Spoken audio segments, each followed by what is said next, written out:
this is not halal at all. What I'm about to say, I am not saying any of this is right. But then the wind is slightly blowing my hijab off. And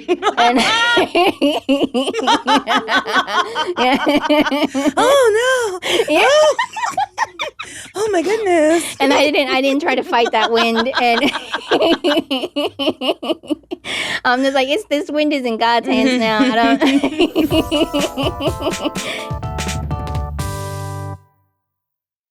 Today's segment is brought to you by Bumble, the go-to dating app for finding love. You know how everyone says they have a type, but if you listen to the show, half the time people don't end up with the type they thought that they wanted. I know, I have.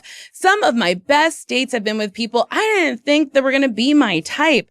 And that's the thing about love. It doesn't follow a checklist. That's what's so great about Bumble. With features like shared interests and profile prompts, you actually get to see someone's personality before you meet. It's not just a headshot and a bio. You get an actual sense of someone's vibe. It opens the door for connections that you might not have expected. That feels really right. So what are you waiting for? Download Bumble and start your love story.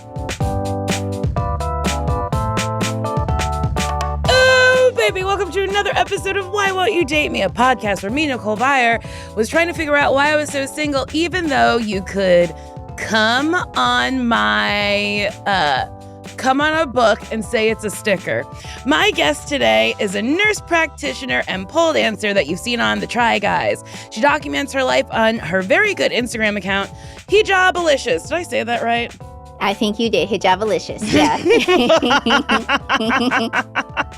And I got to play with her baby, and that was very nice. I love babies. I just love stealing them. Yeah. You know what? I didn't even say my handle right. It's Hijabalicious, but I picked that handle because Hijabalicious was taken. Oh, that's funny. It's a good handle. It's very funny. And I do love that you just yell. Wait, I need to just introduce you. It's Neda Momeni. Did I do it? You said that is perfect. Thank you. Okay, what a dream. Yeah. Okay, so I met you. I don't even know when I met you.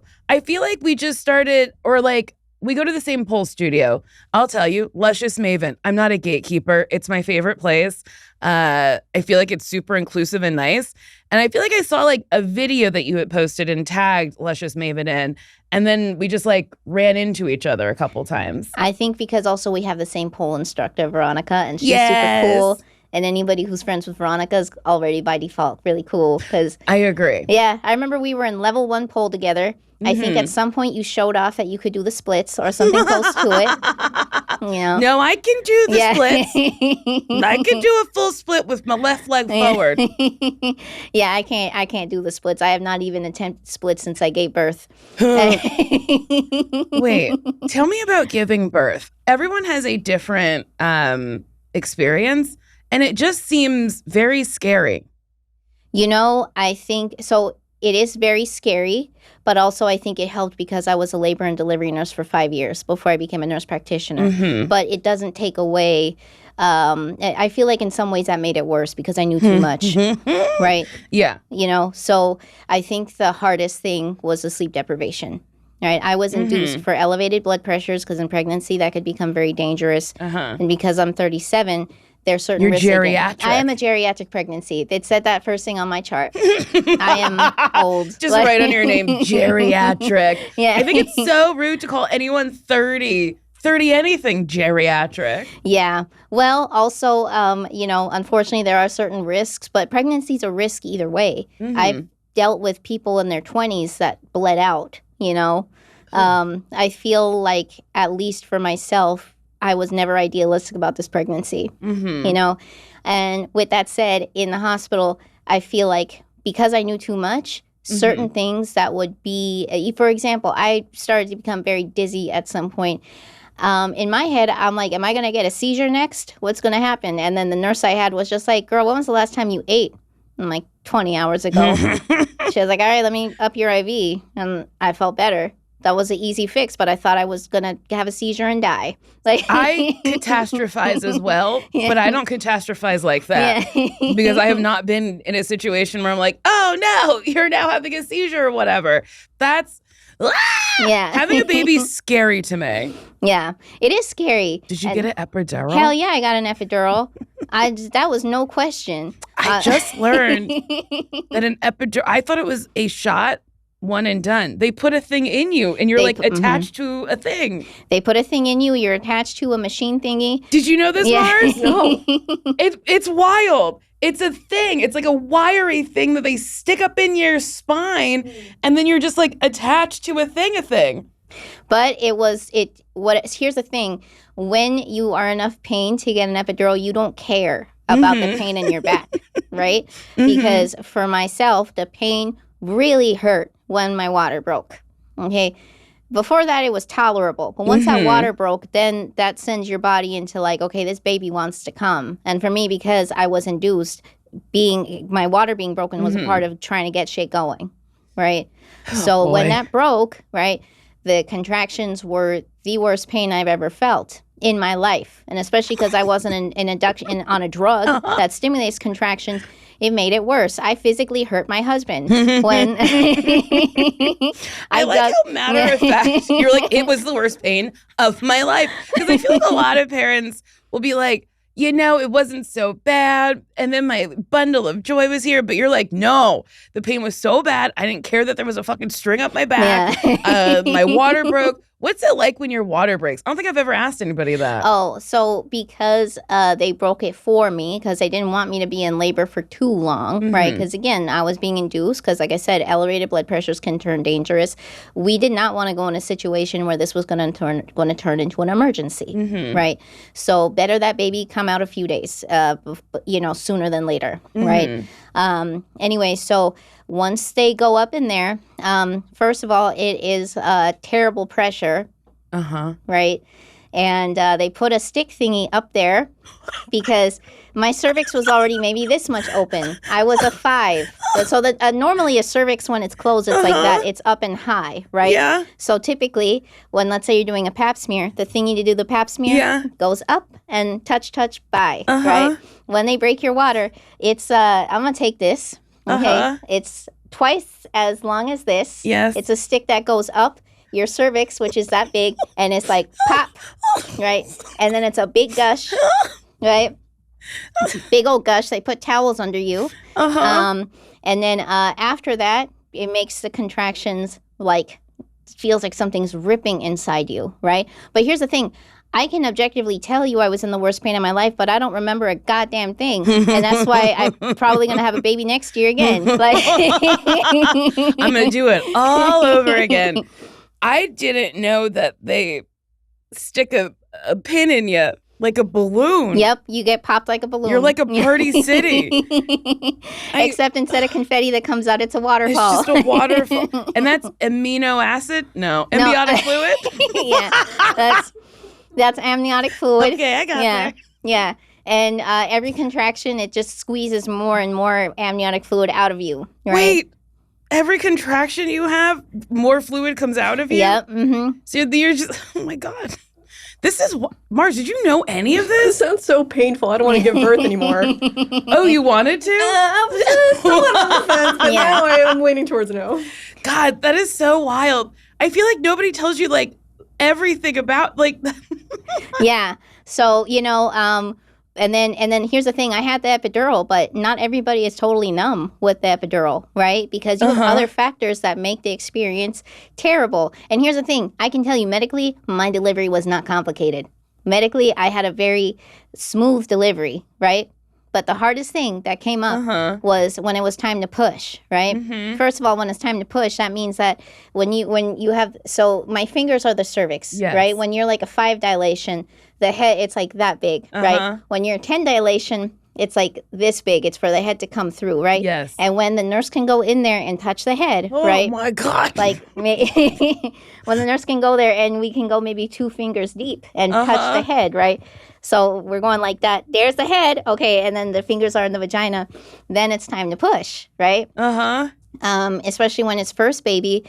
Pushing can take up to, for me, it was almost 3 hours. It was like with every contraction, it was like, okay, Neda, hold your breath and then push 1, 2, 3. You know, it's like you're pushing each contraction to get that baby down. The head is not going to come down on its own. And if it does come down on its own, you are very lucky. There are some people that can push maybe 3 times and boom, head is crowning. So, you know, the head is like right here outside the vagina. Right? That's the, you know, you could see the crown. And then the doctor comes in, catches the baby, right? Some people only need 3 pushes to do that. I needed almost 3 hours, right? And I was doing that on 36 hours of no sleep because you cannot sleep in the hospital. Why? Because, I mean, the beeping machines, it's not a familiar, you know. Just like, yeah. And I also, can sleep anywhere. Yeah. And also because professionally, I knew too much. So if there was codes going off in the building, I would think that I need to show up. I had to remind myself I'm not at work. I'm not working. Yeah. I'm having a baby. Yeah. Do you have to like reserve a room in the hospital? Like when you're like having your labor induced, you have to like call the hospital and be like, I'm being induced on Thursday. Can I have a room on Thursday? Oh, the doctor and the secretary do that. Okay. Yeah.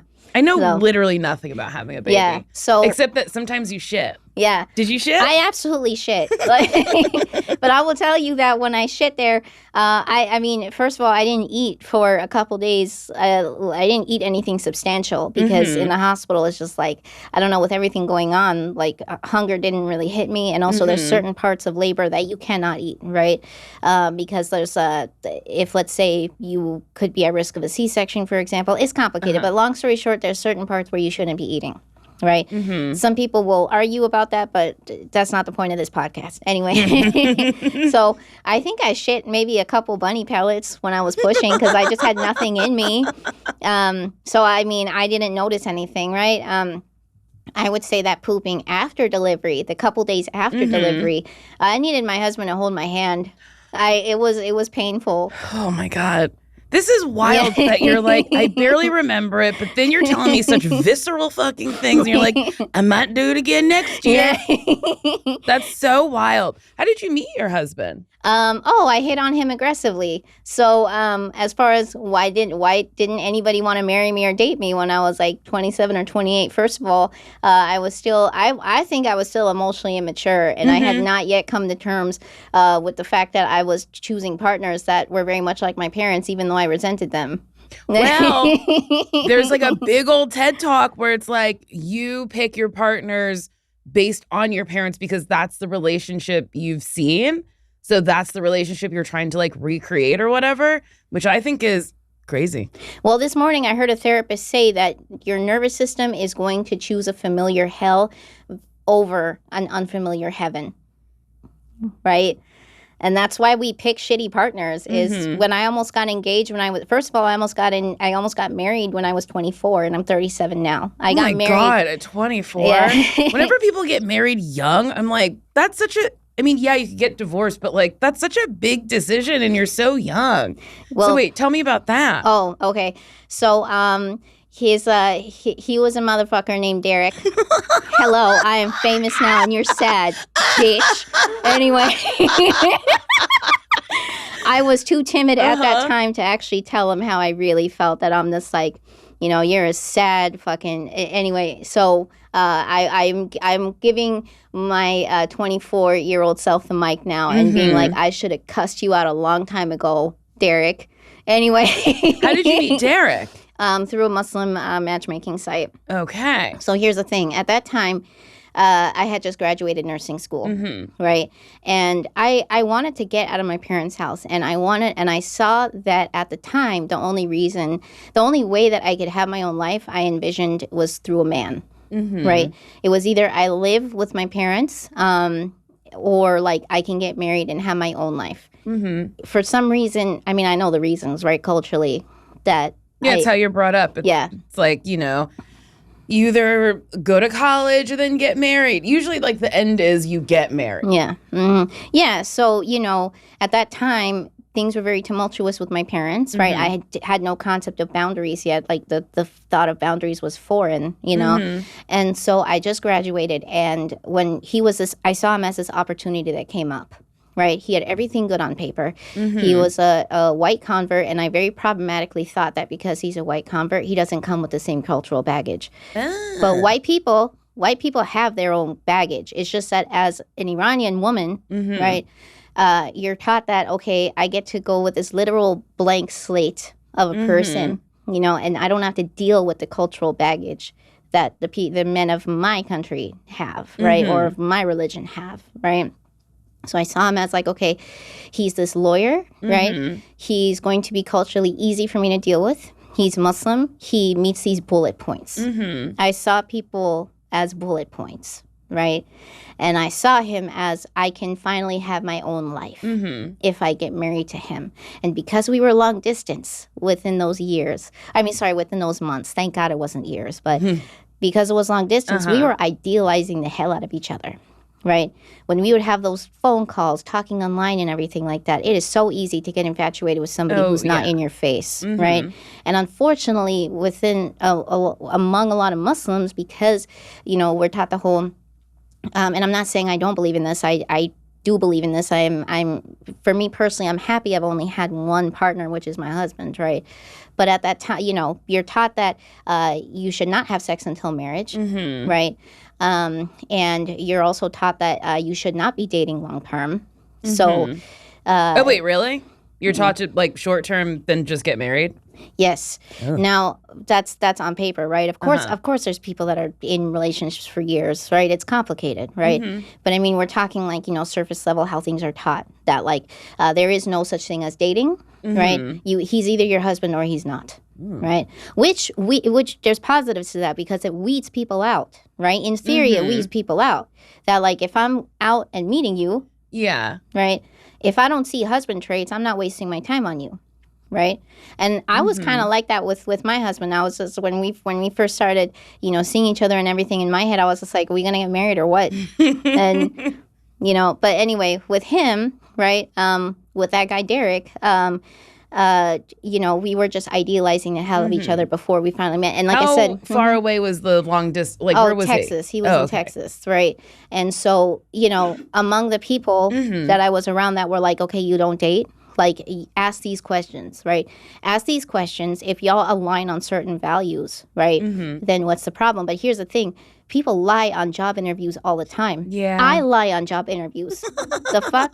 Like, I don't, like, here I am thinking that, like, you know, you know, all I need is a set of questions to keep me safe.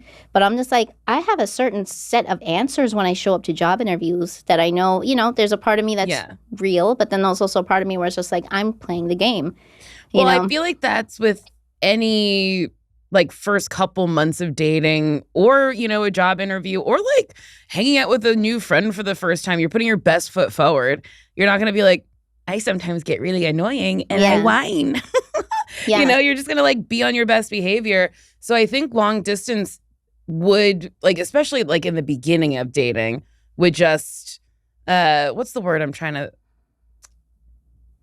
make it bigger. Oh yeah, because when we met at the airport that day, it was like big and explosive, and it's just like you have all these feelings that were just building up this whole time, and you see them in this light that it's just like, this is not the real person. You know, this is a bunch of feelings that have accumulated over the last couple of months. You know, and so between meeting and then meeting in person, how long was that? If I remember correctly, I think it was like 2 or 3 months. Oh, okay. Right?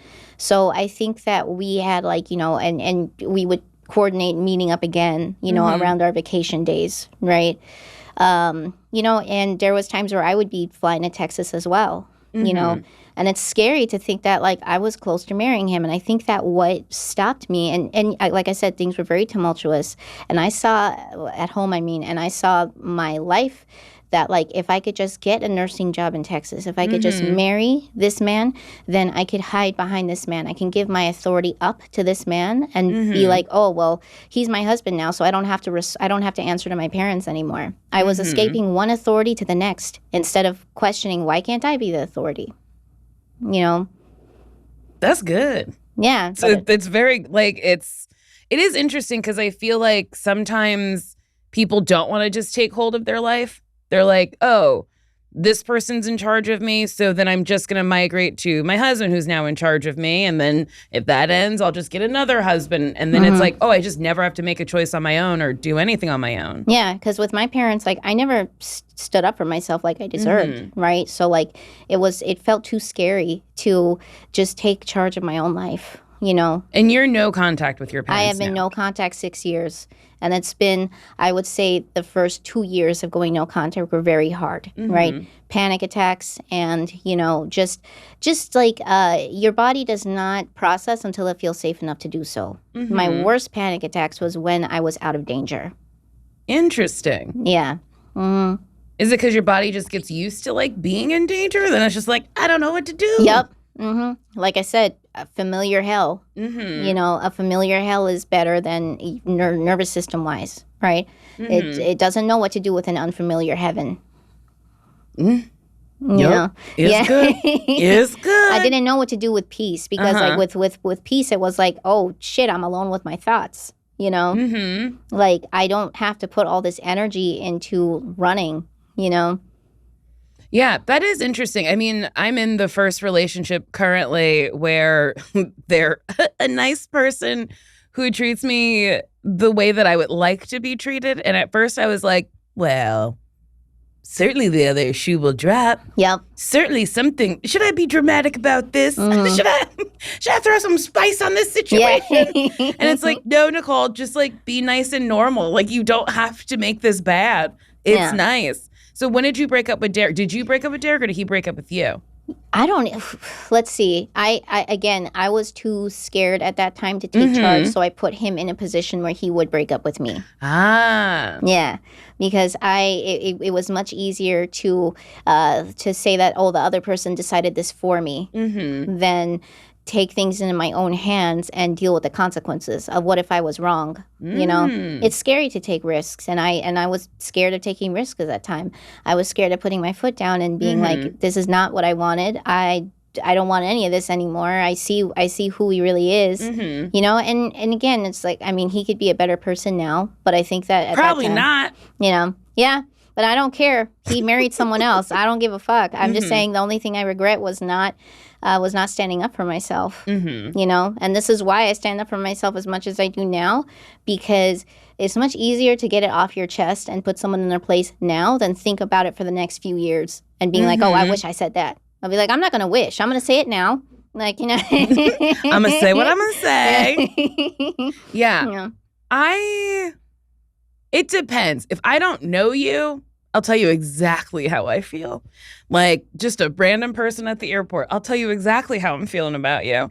But like a friend, I just simply can't do it. But I'm trying to get better at it, to be like, oh, I didn't like that, or that hurt my feelings, or I'm not feeling it. Oh, there was this one time where I was like, I got home and I was so elated that I told my friend how I felt. We were going to this estate sale. There was 4 of us, and I got there later. And when I got there was the longest line I've ever seen in my life. And I was like, what number are you? And they like yelled at me the number, and I went, I'm going home. And they were like, really? And I was like, yeah, there's no parking and I simply don't want to be here. And I felt so empowered. Yep. And that's like the smallest bit of empowerment you can feel, is when you're like, I'm just not doing that. It doesn't feel fun. Yeah. No, I mean, and what I try to remember when I want to speak up for myself is that like people have spoken up to me before. I've had friends that confront me, and yeah, like it does kind of hurt. I'm in my feelings for a little bit, but then I cope. Yes. I can give other people the chance to cope too. Yes. My therapist is always like, yeah, if you get upset, you just take some space and like move on. She was like, other people will do the same. You don't have to worry about their feelings. Real quick, let's take a break.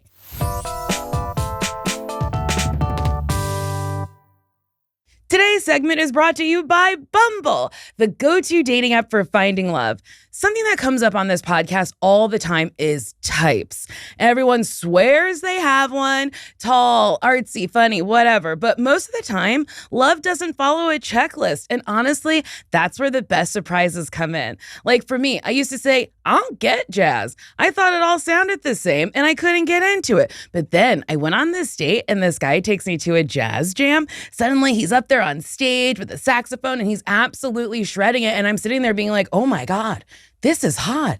Jazz is hot.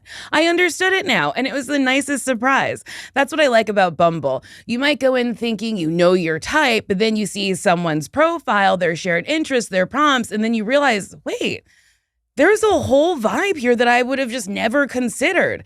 Just like that Jazz date. It can flip your whole perspective and make you excited about someone unexpected. And Bumble makes it feel safe to put yourself out there. They've got ID verification, which confirms someone's age and identity. So you can feel confident that the person you're chatting with is real. Dating doesn't have to be stressful. It can be surprising and fun. So what are you waiting for? Download Bumble and start your love story. We're back. Wait, yes. Tell me how you met your husband. So at this time, I think I was like 29 or so, and I really tried going the traditional route as being Muslim, right? Mm-hmm. And I was going. And what do you mean by the traditional route? Oh, at that time, I even hired an online matchmaker. It was I think the company was called Beyond Chai or something like that. Mm-hmm. Because at this time, the Muslim dating sites we have something called Minder. It's Muslim Tinder. And That's one, great. Yeah, and that one was a disappointment. I think there was also Muzzmatch or something like that. I don't even know all the Muslim dating sites, but they're there. They're all first drafts. Yeah. That's really funny. Yeah. And so there was an online matchmaker person, and I was just like, okay, cool. I'm paying for a personalized experience, because I was working labor and delivery. I worked with all women all day. There's and I was not in a teaching hospital. I was not going to meet some hot resident or something like that was going to be my husband, and we could have this amazing doctor, nurse, married life. Is that where you see TV shows where there's like young, hot people in the hospital? Those are teaching hospitals? Teaching hospitals, yes. Interesting. And I was even so desperate, I guess, to find a husband at that time, where I was just like, you know what? I'm going to take a per diem nursing job at a teaching hospital, so maybe I can find my doctor husband, right? Because the doctors I worked with at my full-time job, they were all like in their 50s or higher. I mean, like, you know, the selection was poor. Okay. Right? So I was just like, I'm going to go work per diem at Long Beach Memorial, because it's a teaching hospital, and I will find my Muslim doctor husband. Like, I mean, I like it. Yeah. To me, this is a good plan. Yeah. You know, so I was like, okay, I'm going to pay for a personalized experience through Beyond Chai. I don't even know if they're around anymore, but I gave her my deal breakers. I was like, I don't want someone who is homophobic. I don't want somebody that, you know, I don't want like a misogynist or so. I was giving her all like, you know, the woke criteria. Yes. You know? Yes. Very woke criteria. Yeah. But honestly, it's not even that woke. It's just like, yeah, don't hate gay people. Don't hate women. Just like be nice. I was giving a relatively for them, you know? Yes. No, I get it. And so, and I made two things very clear. I was just like, I am not taking my hijab for anybody, because surprise, even though we're Muslim, there's Muslim men who do not prefer someone who wears hijab. They do not want someone who covers their hair. Even though like, you know, like, yeah, like, it's crazy on the online Muslim community that it's like they will get very strict on certain things, but it's the internet. It's the internet. Inconsistent virtues is always, they're going to be virtue signaling while having very inconsistent virtues themselves, right? So they want religious this and that, but they're like, nah, hijab is where I draw the line. That's interesting. This site was giving other men the option to, do you prefer hijabi or not hijabi? They get to do the drop-down menu. Anyway, so I made it very clear. I was like, I am not taking my hijab off, and also I don't speak Arabic. I am Iranian, because, you know, there are a lot of men who prefer someone Arab-speaking, right? But I made it very clear, I don't speak Arabic. I can read Arabic for Quran reasons, right? It shares the same alphabet as Farsi, but I, like, you know... Do you speak Farsi? Like a kindergartner, because that's when I left Farsi school.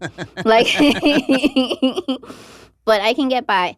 And this lady was sending me matches where it said not hijabi preferred and prefer Arab speaking. And I was just like, hold up.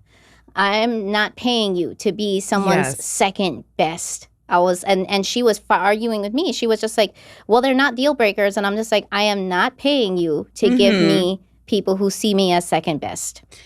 Yes, because then it's just like, oh, I guess I'll go out with her, or it's not what I prefer. Yeah, it's when you have a matchmaker, it's like, we'll just match preferences with preferences. Yeah, because I'm like, I'm paying. If I wanted to be second best, I'll go for free on Minder. Like, what is this? And so, as far as how I met my Minder's husband, really fun. Yeah. Right.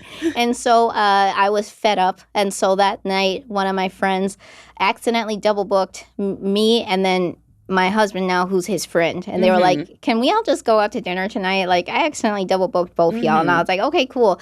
Turns out he was cute. And like I said, at this time, I was fed up trying to go the traditional route.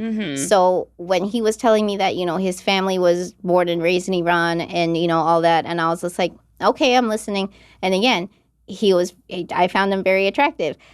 So he was showing me photos of his cat on his phone. So I took his phone and I put my number in it, and I said, now you got another pussy in your phone. And now we're married. Like, it's very smooth. I mean, he liked it.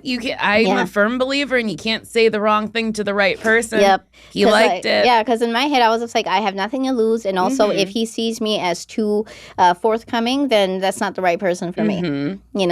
So, but yeah, we also broke up the first time. We had a lot of growing to do.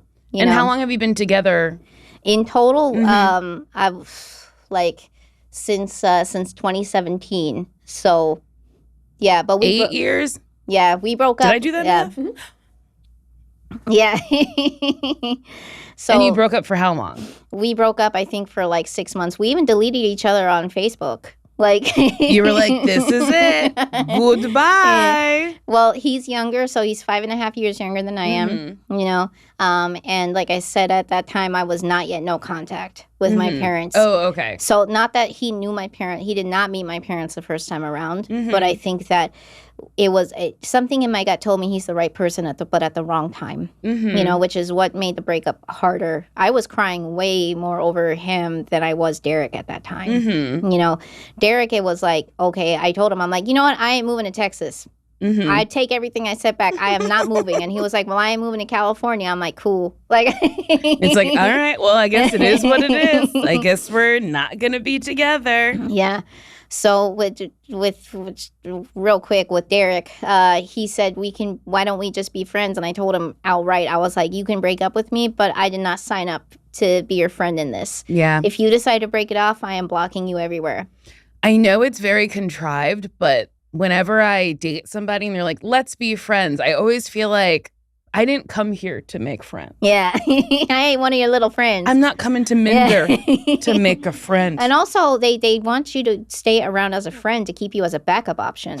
Yes. I did stay friends with one man that I dated, and I think I was like, I'll call your bluff. He was like, I think we'd be better off as friends. And I was like, all right, friend, let's go to the movies together. I was not having fun. Yeah. I did not have one fun time with this person, but we went to the movies, I think, 3 times after we stopped dating. And I think it just really, I think we both ghosted one another. I don't remember how it actually like ended up fizzling out, but yeah, he broke up with me because he was too busy with work and tennis. And he was on the podcast. We'll talk later. Yeah. Yeah. So, but yeah, with my now husband, I think we broke up at that time because, he still was not healed from his prior relationship. And I still had my own growing to do. We came back around the second time because, again, we met through mutual friends. And, those mutual friends were keeping us apart. How did you get back together, though? So by 2017, I was not yet no contact, but it was what happened. Everything with my parents was enough for me to finally move out and get my own apartment. Are you from California? I am from LA, California. Oh, okay. Yeah. So I got my own apartment, and it was Ramadan, and so I kept having people over for like dinner and everything. And months had passed by. And in my head, I was just like, I just see that guy as a friend. I'm over it. I got too much going on. I'm enjoying having my own place. Like, we're just in a different place. And the mutual friends were like, hey, are we cool? Can we all hang out again? Right? They were like, oh, well, he's over it. He's fine. Everybody hang out. He's seeing other people. And I was like, I'm good. Yeah. So long story short, every time that they would come over for dinner during Ramadan, he would stay up and wash my dishes while the rest of them were just like lounging on my sofa. So he would wash my dishes all the time, and then his birthday came around. And I was just like, I feel like doing something nice for him. So I got him a little cake. And I just remember the way he smiled at that cake, like, just made me so happy, right? And I was just like, you don't feel this way about someone who's just your little friend. Yeah. Like, That's sweet. You know, so then weeks later, and then I think like a week later, I was just like, you want to go for a walk? And because like you totally take just one of your little friends on a walk on the cliffs during sunset. Very romantic walk with my friend. My friend, nothing will happen. Yeah. And this is not halal at all. What I'm about to say, I am not saying any of this is right, but like, then the wind is slightly blowing my hijab off.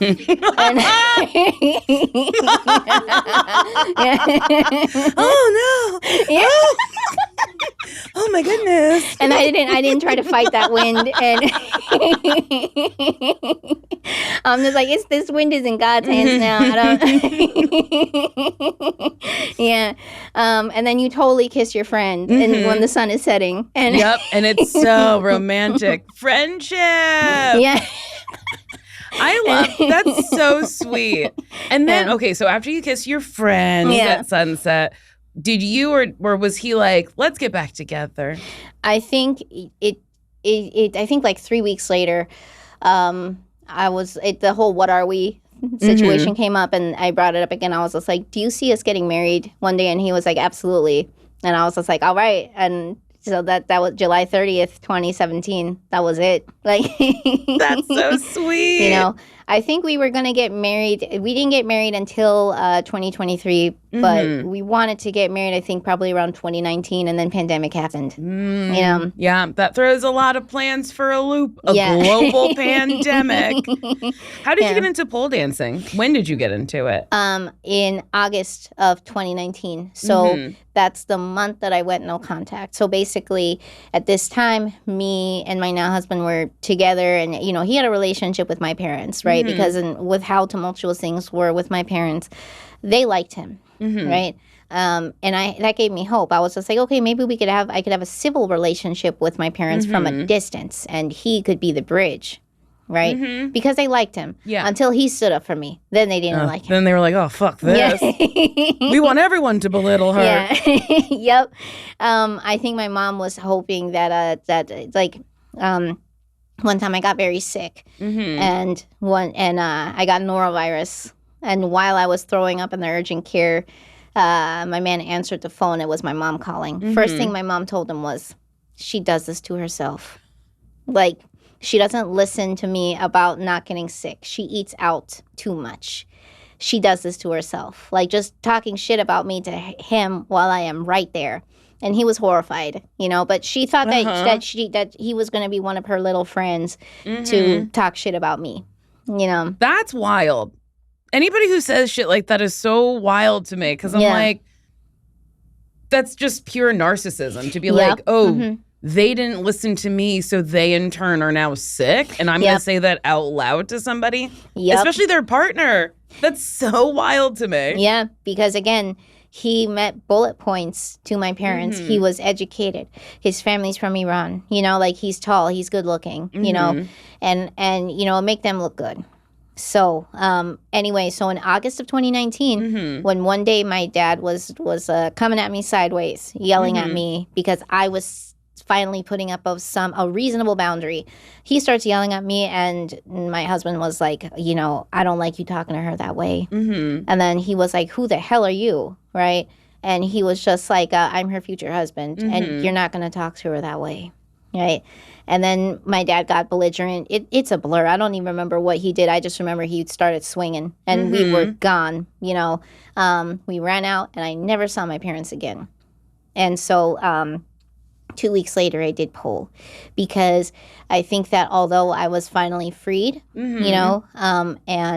I reached rock bottom, which was seeing them treat somebody very close to me the way that they treat me. I was used to it, right? It's a terrible thing to get used to, but I was used to it. That's why I couldn't recognize when that danger was happening to me. But when you see it on somebody else, that's when you're just like, nah, like I was ready to fight after that, you know, and I had to fight to keep that no contact. It's not like my parents just accepted that, like, oh, you know, our daughter's not going to talk to us anymore. They convinced themselves that my husband is who's keeping me from them, right? So with that said, the next few weeks was just like therapy twice a week, you know, panic attacks and so on. I needed something to take me out of my comfort zone. And so I saw that just a mile from me was the pole studio, right, in North Hollywood. And ClassPath was giving a promotion, 2 weeks free. And I was just like, let me go learn some hoe shit. Learning some hoe shit is what I need right now. I don't need to do running or swimming or karate. I need to just do some stripper shit, right? So I showed up to the first class, which was Monica's class, I think, which is where we met, right? The level 1. Yes. And I just was expecting to just, you know, learn professional stripper shit. Because I just wanted to shake my ass in a group full of, I called prior. I was like, is this going to be a women's only class? They're like, yeah. And I was like, okay, I'm going to come in and shake my ass and have people applaud me for it. Like, I just need something to take me out of this, like, hell that I was feeling at this time, you know? And yeah, the answer was just shaking my ass in front of a bunch of women who would applaud me for it. It is nice. It does feel good when you like get a move right and everyone's like, yeah, you go, girl. And you're like, yes, I go. I go good. Yeah. And so I wasn't expecting to stay. I mean, I walked in the class with my hijab on because I was just like, okay, like, I'm prepared to be the joke here. I'm prepared to be the outsider because I'm not doing this to try to learn how to be a stripper. My idea of pole class was for, like, strippers in training. I thought I was just visiting. I didn't expect to stay. I was just visiting the stripper world just to stop on the train. Yeah. And so... But everybody was just so welcoming. They wanted to know who I was. Monica introduced herself as, like, you know, she saw me coming with my hijab and she was like, oh, you know, my sister's a convert, you know. And I was just like, damn, like she's a former stripper herself. And here she was trying to make me feel welcome rather than trying to question, like, what is she doing here? That's what I love about the studio. I do feel like it's super inclusive and, like, very welcoming. Because my very first class, I was the biggest person in the class, but nobody ever made me feel like I was the biggest person in the class. Nobody ever made me feel like I couldn't do things. And Veronica in particular I've said on this podcast before, I love her so much because if I can't do something, she'll figure out why I can't do it. So, like, I've come to, like, our private sessions and she's like, okay, so I watched a video of this lady with really big boobs and this is how she holds it better. And I was like, oh, okay. And then, like, I don't have the biggest titties, but I got a wide back. Yeah. A nice lady who did a bra fit on me. She told me that very loudly. So an actual big back. Yeah. Yes, I am an actual big back. Yeah. She's got it. But yeah, she'll just, like, make an adjustment for me. And, like, that feels so nice as opposed to, like, and I've gone to other studios in other states and not to shit on them, but I've had instructors be like, oh, you just need to be stronger. And it's like, no, I don't. I can lift my body up the pole. I can hold my body on the pole. Maybe it's the way you're teaching it or you're not teaching it for my body. I don't know. But you get a lot of, like, comments when you post stuff online that, like, it's immoral or, like, which is wild to me because you're fully clothed. You wear grippy pants. Like, you're fully fucking clothed. Yeah. Well, I mean, I'm fully clothed, but I have a double D chest, right? So, like, you know, it doesn't matter that I'm fully clothed. But here's the thing. If people want to see you as a hoe or an actual whore, they're going to find reasons, right? I could be, if you want to believe, you know, I'm indecent. Like, the fact that a little bit of my hairline is showing, it's just like, okay, I'm going to hell for that, right? Wait, really? People, that's the thing. People come on the internet not trying to, they're not looking to accept you as a person. Yeah. They're looking to dump, right? And so, you know, I very innocently posted my video because the reason I stayed in pole was because when I went to Veronica's class, which, you know, Monica's class was more like, you know, dance, which I loved, right? Veronica was more strength. Yes. Right. And so when I started to learn that pole is hard, right? My ego was like, nah, like I'm going to keep coming back until I learn how to climb. I am not going to live with myself the fact that I can't climb this pole and everybody else can in that class. So I kept coming back. And I would go to Veronica's classes and everything. And so when Veronica became my private instructor, she would take videos and she was like, that's a beautiful video. You should post that. Right. And I did, not understanding the implications of Instagram being public. You know, I treated it like it was Facebook. I acted like a boomer on the Instagram. I was just like, I'm going to post this nice video for my friends to see. And and then it got shared by a bunch of angry Egyptian men who look like a thumb. I remember this dude's one receding hairline. It was like the reflection of his camera was like, I'm like, it is sure on that receding hairline. And I don't speak Arabic. I didn't know what he was saying about me. But my friends were being like, they're sharing your videos. I'm like, really? And so like, then I saw my following go up and up because they were sharing it to make fun of me, but then it attracted a bunch of other women who were just like, hey, I'm Muslim and I do pole too, or I love seeing you on the pole, like it's inspiring. So it's just like jokes on them. They made me popular, I wasn't even trying to get popular. I'm a nurse practitioner. I'm not in this industry. I'm not trying to be an influencer. I have a high following, but I don't consider myself an influencer. I'm just a regular ass person till people think I'm funny, anyway. So yeah, like I got a lot of hate messages. I got like a lot of messages saying, I hope you break your neck on that pole. And I'm just like, none of you are saying anything that comes close to my abusive parents. So at least I had a terribly emotionally abusive childhood, but mine, it numbed me enough where I'm just like, there is nothing any of you can say that'll come close to what I grew up with hearing. I like that you arrived on that on your own, because that's how I feel whenever people say awful things about me. I'm like, well, I don't know. You're not telling me anything new. Yeah. Okay, I'm fat. I have a mirror. It's like, you're not funny. And it's like, you can't be funny for everybody. That's literally impossible. It's like, you're ugly. I'm like, oh, all right, maybe my makeup didn't look good that day. I don't know.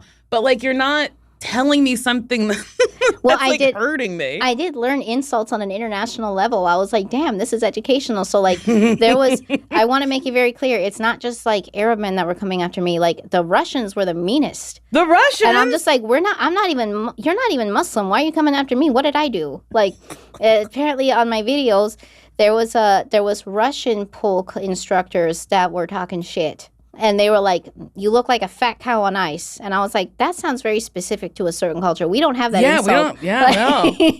No. They're just mad about Vladdy Poots. They're just trying to get their aggression out on you. That's wild that other pole people were like, I have something to say. Yeah. You also posted a video where you fall off the pole in the wildest way. I think you land on your back. You were doing a pole sit. It was during pandemic, and I was maybe 7 months experienced, right? And I had a stage pole because at this time all the pole studios were shut down, right? I had a silicone pole, so I was able to pole in regular clothes, which adhere to it. And unfortunately, I was approaching pole like I did swimming or like any other endurance sport. I was just like, nah, I'm going to keep going until I have nothing left. Oh. That's a very dangerous thing to do on pole, because by the time you find out you have nothing left, you're in the air, And basically, I was just like, nah, at this time, my following was growing. So I was just like, I need to give the people what they want. The people want to see me on the pole. I have to hop on the pole and I got to climb the highest I've ever climbed. Yeah. And so I was doing a layback. So my legs were gripping the pole for dear life. And I was laying all the way back. And then I was just like, all right, I got the perfect video. And I come up and I fatigued. Like, here was the pole. Here was my hand. This is where I fatigued. And I couldn't grab it.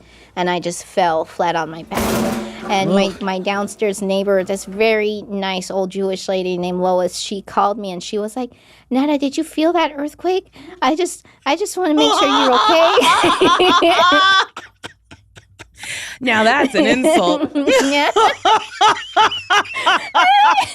That's very funny. If I fell and someone called me and said, did you feel the earthquake? I would fade right up to heaven. I'm dying. That's so funny. What did you say? Were you like, we're okay?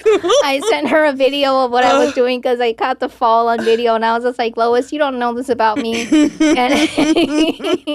But I needed to find a pandemic hobby. Oh my God. That's so funny. Did you feel the earthquake? Yeah, I felt it. Yeah. I felt it right in my back. Did you hurt yourself at all? Luckily, or was it just the wind knocked out of you? The wind knocked out of me. Luckily, I fell such that my neck was protected, right?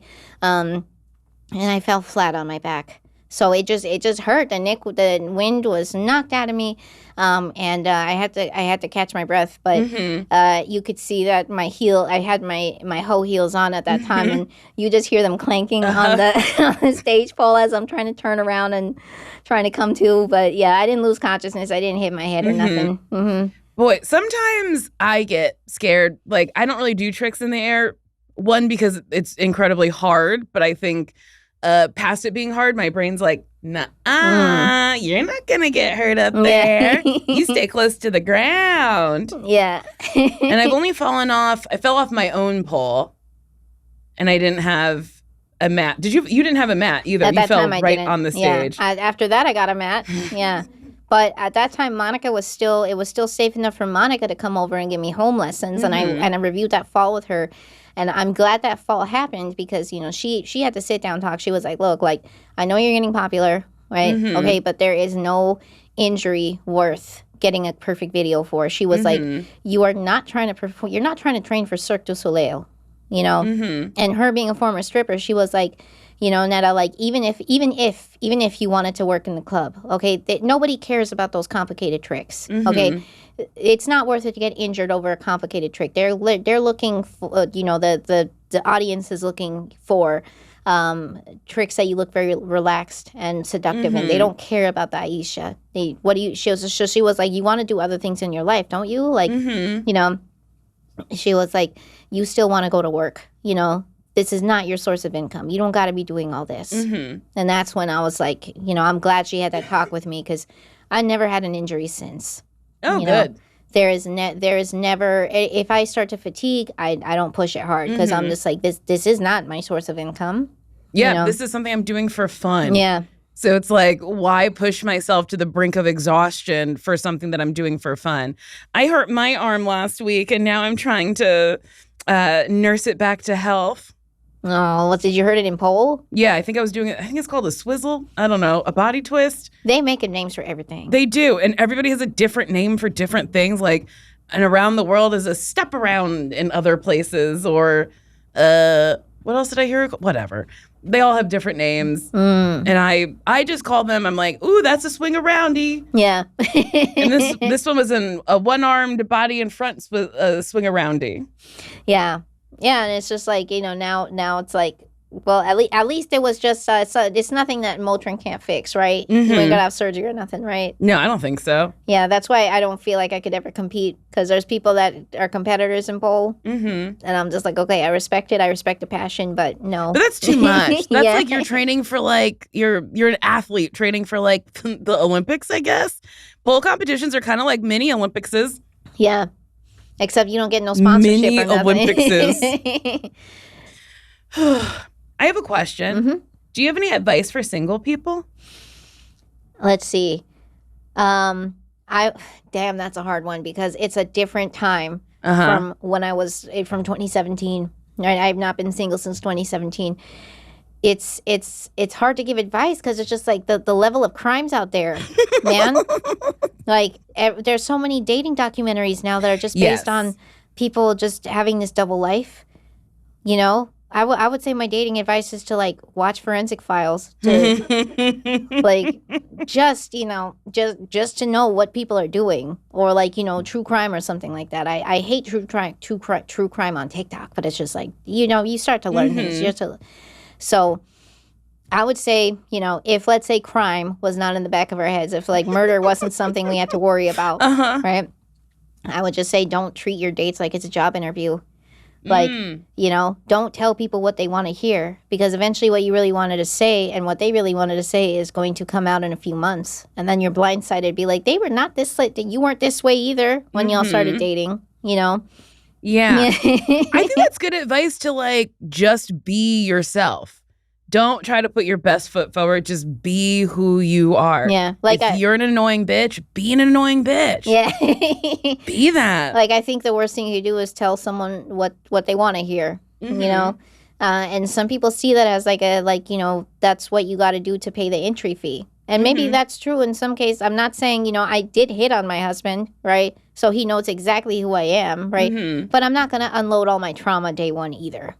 No, that has to trickle out. Yeah. You just drop a little bomb here and there and be like, this awful thing happened. Can you believe it? Can you believe it? I would say, though, I would say if, let's say, you are just dating, whether you just got divorced, right? Because I'm 37. A lot of my friends are now divorced, right? And they are trying to start dating again, right?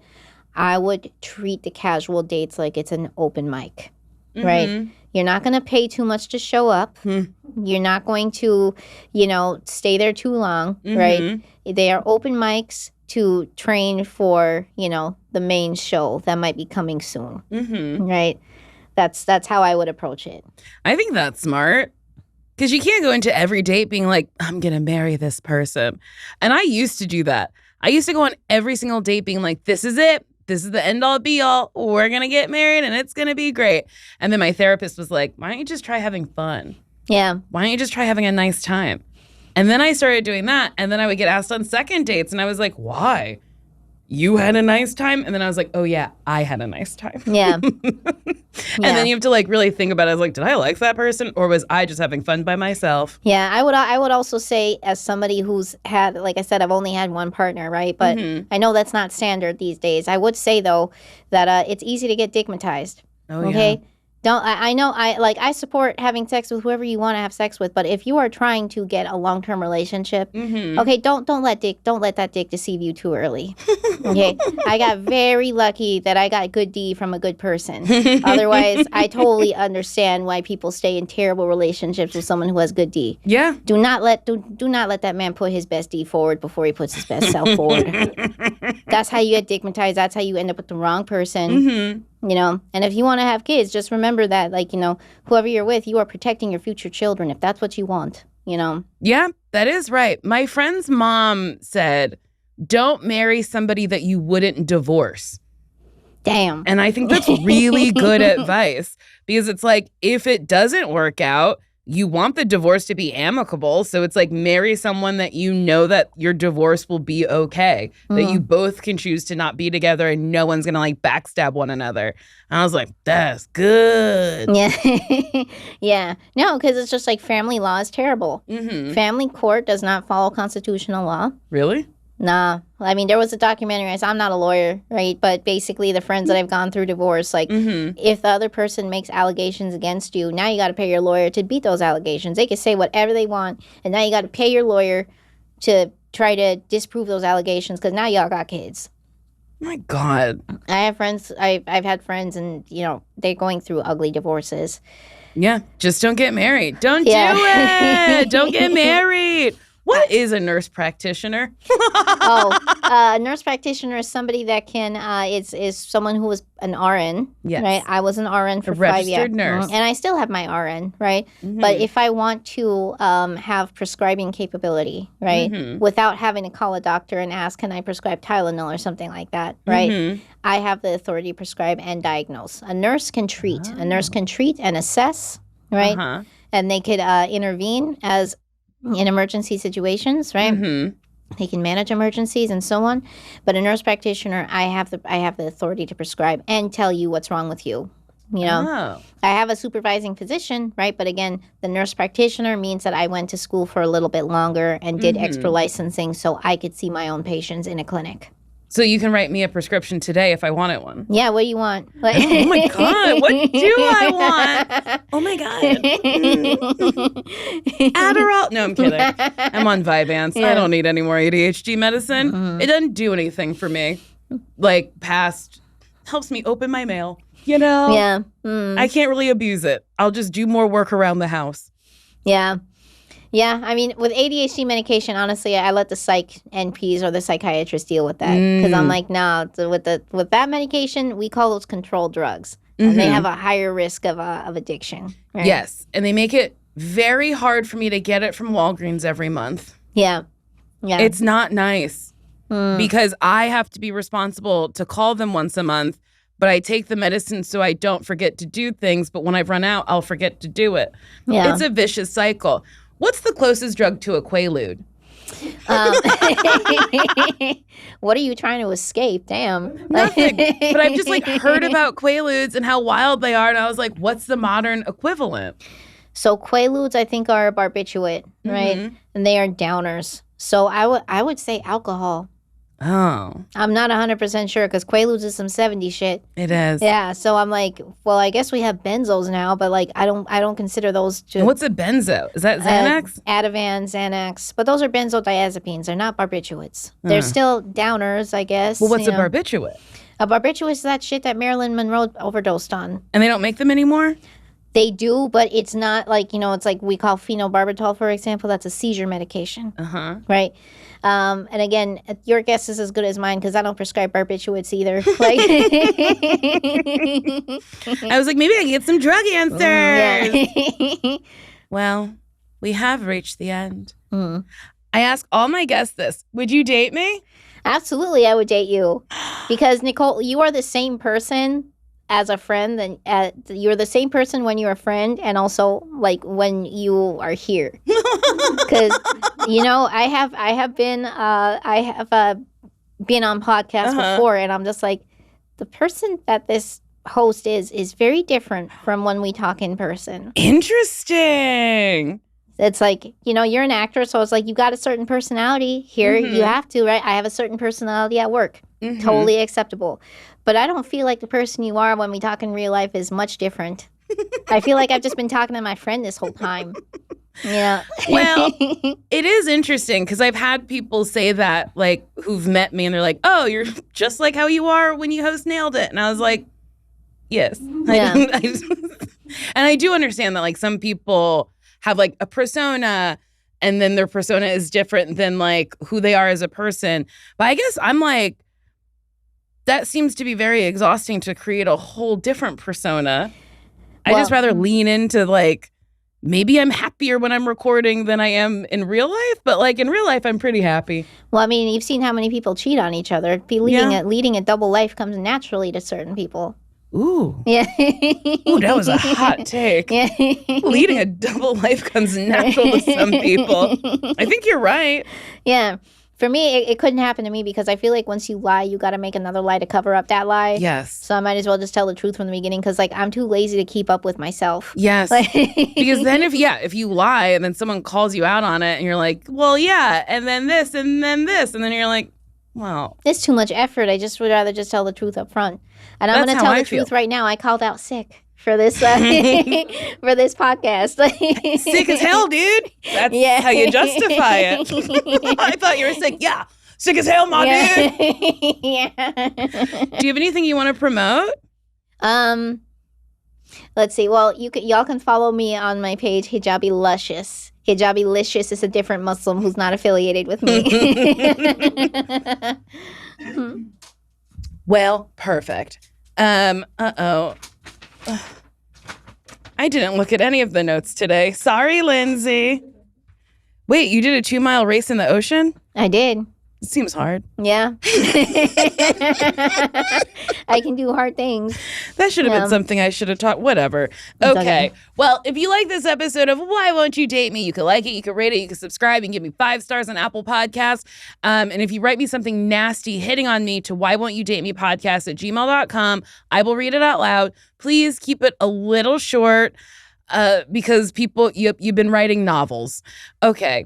This person writes, "Hi, Nicole. I want you to show me all of your favorite pole moves. Oh, I'll watch in awe and admiration, showering you with praise. When you're done, you sink to the floor and I pull out some purple shibari rope and bind you intricately to the pole until you cannot move. Then I slowly kiss, lick, and nibble at your neck, your nipples, your hips, your thighs, until you're dripping wet and begging for more.